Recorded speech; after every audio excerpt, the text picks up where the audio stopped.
یہ یورپ کے قیام کے زمانے کی بات ہے۔ میں لندن میں اپنی سہیلی کے پاس ٹھہری ہوئی تھی۔ ایک دن اس نے مجھ سے کہا، آؤ میں تمہیں جنگل کی سیر پر لے چلوں۔ جنگل میں نہیں بابا، مجھے وہاں جانے سے ڈر لگتا ہے۔ ڈرنے کی کوئی بات نہیں، میں تمہیں اپنی آنٹی سے ملواؤں گی اینی۔ میں نے حیرت سے پوچھا، ہاں وہ جنگل میں رہتی ہیں؟ تو وہ جنگل میں رہتی ہیں؟ وہاں کچھ اور لوگ ہیں لیکن وہاں گھر بہت کم ہیں۔ اچھا۔ میں کچاتے ہوئے اپنی دوست آنٹی گریس سے ملوانے اس کے ساتھ گئی۔ 1 گھنٹے کی ڈرائیو۔ جنگل پہنچ چکی تھی۔ ہم دونوں ایک چھوٹے سے گھر میں آنٹی گریس کو ڈھونڈنے لگے۔ وہ کچن میں چائے بنا رہی تھی۔ شاید انہیں ہمارے آنے کی خبر مل گئی تھی۔ وہ خوشی خوشی کچن سے باہر آئیں، ہم دونوں سے ملی۔ آنٹی گریس، یہ میری دوست پاکستان سے آئی ہے۔ خوش آمدید میری جان، انہوں نے میرا منہ چومتے ہوئے کہا۔ اس وقت ہم دونوں کمرے میں بیٹھے تھے۔ آنٹی گریس چائے بنا کر لائی تھی، ساتھ بہت مزے کی چاکلیٹ اور بسکٹ بھی تھے۔ چائے پیتے ہوئے میں پورے گھر کا جائزہ لینے لگی۔ ویران گھر، اور وہ بھی اس گھنے جنگل کے 3-4 گھروں میں سے ایک تھا۔ کچھ فاصلے پر 3-4 گھر اور بھی تھے۔ اکثر شکاری وہاں ٹھہرتے تھے۔ ان گھروں میں چوکیدار کے علاوہ کوئی نہیں رہتا تھا، لیکن یہ بوڑھی عورت اتنی بہادر تھی کہ اس گھر میں اکیلی رہ رہی تھی۔ سارے گھر میں خاموشی چھائی ہوئی تھی۔ میں اس سے بچ نہ سکی اور پھر مجھے پوچھنا ہی پڑا، آنٹی آپ اس گھر میں اکیلی رہتی ہیں کیا؟ آپ کے بچے نہیں ہیں؟ 2 بچے ہیں بیٹا۔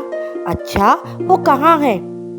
ارے بیٹا، وہ شادی شدہ ہیں، اپنے اپنے گھروں میں مصروف ہیں، کبھی کبھار آتے ہیں۔ مجھے بہت ڈر لگ رہا تھا، اس لیے میں نے ان سے پوچھا، آنٹی کیا آپ کو گھر میں اکیلے ڈر نہیں لگتا؟ میرا مطلب ہے کہ شہر میں گھر ہوتا تو اکیلے رہنے میں کوئی حرج نہیں تھا، لیکن اس طرح اکیلے رہنا بہت مشکل ہے۔ میں اکیلی کہاں رہتی ہوں بیٹا، میرے ساتھ بہت سے لوگ رہتے ہیں۔ چائے پی کر وہ ہمیں برآمدے میں لے گئیں اور انہوں نے سیٹی بجائی۔ پہلے تو میں ڈر گئی، اور کون سے لوگ رہتے ہیں؟ میں سمجھی کہ آنٹی کوئی بھوت وغیرہ کی بات کر رہی ہیں، لیکن آنٹی نے جیسے ہی سیٹی بجانا شروع کری، بہت سے پرندے آ کر ان کے کندھوں پر بیٹھ گئے۔ رنگ برنگے خوبصورت پرندے تھے۔ وہ مسکرائیں اور بتانے لگی، یہ میرے ساتھی ہیں، یہ میرے ساتھ کھاتے ہیں، میں ان سے بات کرتی ہوں۔ میں نے دیکھا کہ بہت سے بچے ہیں، وہ پرندے کا منہ چومتے ہوئے کہہ رہی تھی۔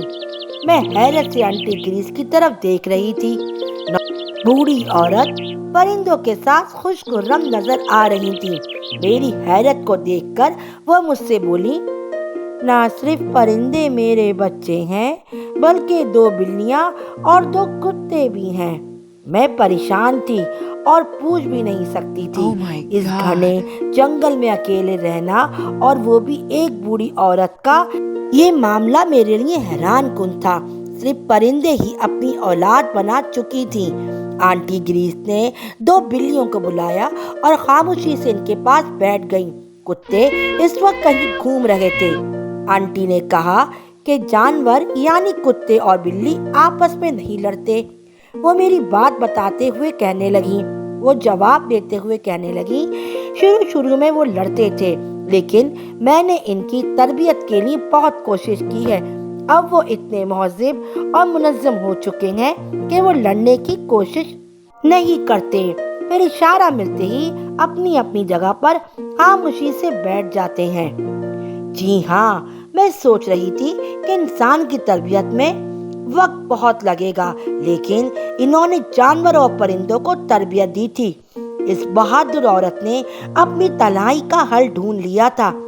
وہ پرندوں، بلیوں اور کتوں سے بہت خوش تھیں، اور ہم جو انسانوں سے خوش نہیں ہو سکتے،